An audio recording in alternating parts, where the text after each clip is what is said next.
This talk could be life-changing for you because together we're going to realize the value of time and how to use it to find our passion. But before we get into that, let's understand the fleeting nature of time and the world that we live in. Time is our scarcest resource, a continuum, an intangible asset. I'm not saying that all of us have to build Facebooks by the time we're 17 in our college dorm rooms. In fact, did you know that even WhatsApp was built by a Ukrainian immigrant who lived off social security and performed odd jobs before he finally built it at the age of 33, learning coding himself? To truly understand this, I need you to realize that the probability of you being born the way you are, in the family you are, under the circumstances that you have, is 1 in 4 trillion. Do you know the amount of things that had to go right for you to exist? And I mean, look at the world around you and look at the uncertainty of the world around you. How many things can you really control? We live on a spherical rock that's floating in the middle of God knows where, whose life system is supported by a distant star. We're stuck to the surface of this planet by a force which we apparently can't see. We breathe in a gas that we can't see and expel another one, which in turn the trees breathe in. It all seems like a fantasy, doesn't it? Well, I'm not done yet.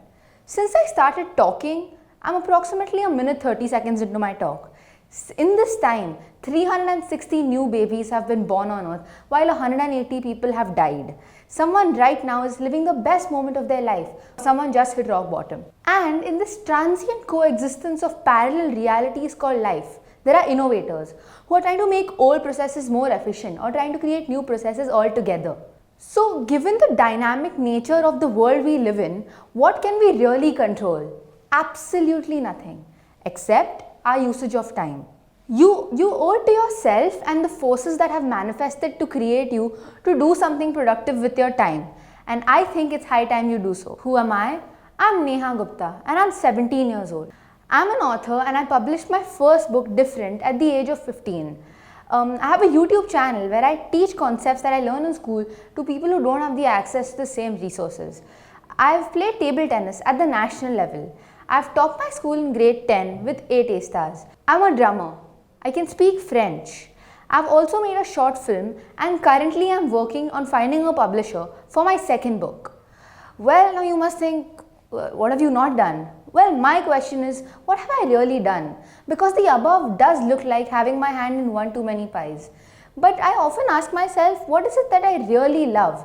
Because now, when I have to go and choose colleges that will probably shape my future and select courses that will determine what I become when I grow up, I really don't know what to choose because I see myself pursuing so many possible professions that I have no idea how to decide. So I took an aptitude test and apparently I am wired for something called creative business management, and the way that I analyze numbers is remarkable.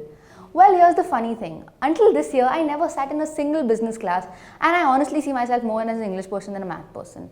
So, should I box myself in the confines of this prediction? I didn't feel the least bit like it. The question that arises is what next? I feel like my family, friends, all of us, we keep pressurizing ourselves with the question, what next?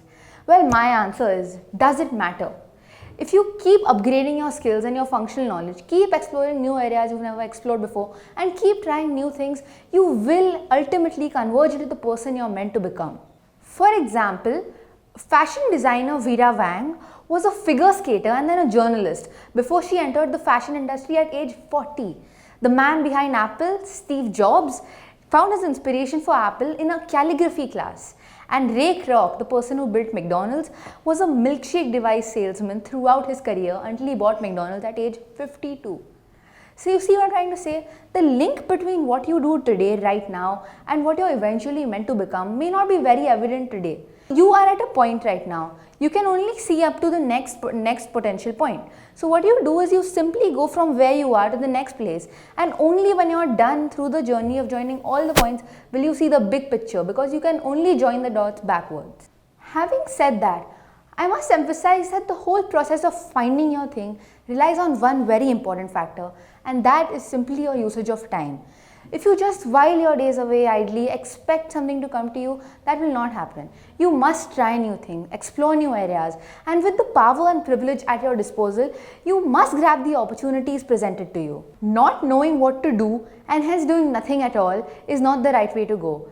If you're waiting for something to come to you, you're going to be waiting forever, because even God only helps those who help themselves. Think of it this way. If you pick up one skill and you do it for 1 hour in a week, in a year, you're acquiring 52 hours of a new skill. What I'm trying to say is, just use your time well. And as you gain new experiences, you will eventually converge into the person you're meant to be. So, for example, table tennis taught me my reflexes. With drumming, I have a good sense of rhythm. With French, I can express myself in a way I never knew I could express myself before. With my book, I learned perseverance. And with my YouTube channel, I realized that if you want to build something meaningful, you need to devote a lifetime to it. Also, when my second book comes out, I do know that I'm going to have to market it with twice the amount of effort and give so much more time to it than I did my first book if I really want it to be a success. I don't want to define myself too early.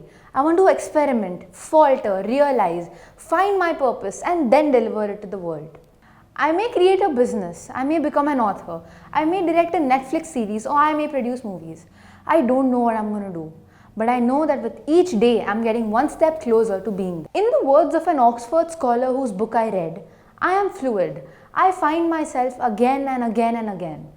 Don't lose your precious teenage years in worry. Use your time. You can be more. If only you can be fluid. Thank you.